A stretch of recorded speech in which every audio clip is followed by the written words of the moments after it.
महाराष्ट्राला परिचित आहे। महाराष्ट्र राज्याचे पाणी पुरवठा मंत्री आणि सन्माननीय पालकमंत्री आदरणीय नामदार गुलाब भाऊ यांच्या नावाने ओळखलं जाणारं गाव म्हणजे पाडदी। आणि पाडदीच्या जिल्हा परिषदेच्या शाळेमध्ये अध्यापनाचं कार्य करणारं व्यक्तिमत्व म्हणजे आबिद भाई या ठिकाणी आहेत।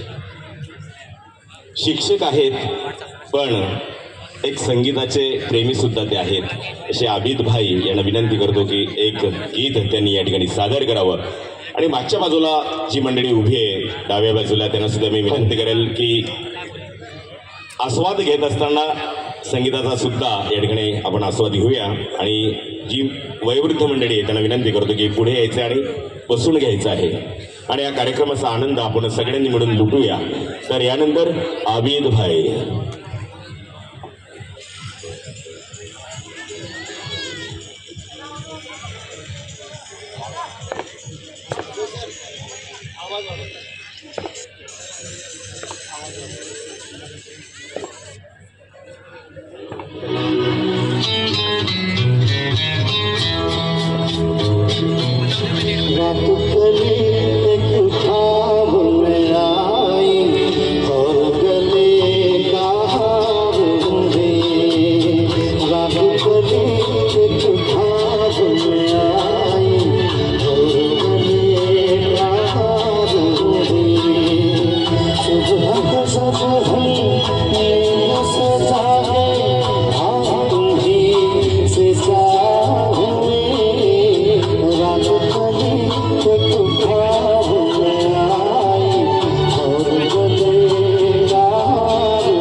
वाटतं सर, खूपच छान. अक्षरशः किशोर कुमारजींचा फील आला. शिक्षक आहे पेशाने. शिक्षक म्हणजे शिस्त, क्षमा आणि कर्तव्य भावना ज्याच्या ठाई आहे असा जो शिक्षक आहे त्या शिक्षकासाठी आणि त्याचबरोबर म्हणजे ज्ञानदानाचं कार्य तर ते करता आहेतच त्यांच्या कर्तव्यातनं, परंतु आज या स्टेजच्या माध्यमातून आणि सुरांच्या माध्यमातून त्यांनी विद्यार्थ्यांबरोबर तो आपल्या सगळ्यांनाच आज आनंद दिला आहे. अशा ह्या शिक्षकी पेशे असलेल्या उत्कृष्ट गायकासाठी जोरदार टाळ्या वाजवल्या. या ठिकाणी ज्येष्ठ रंग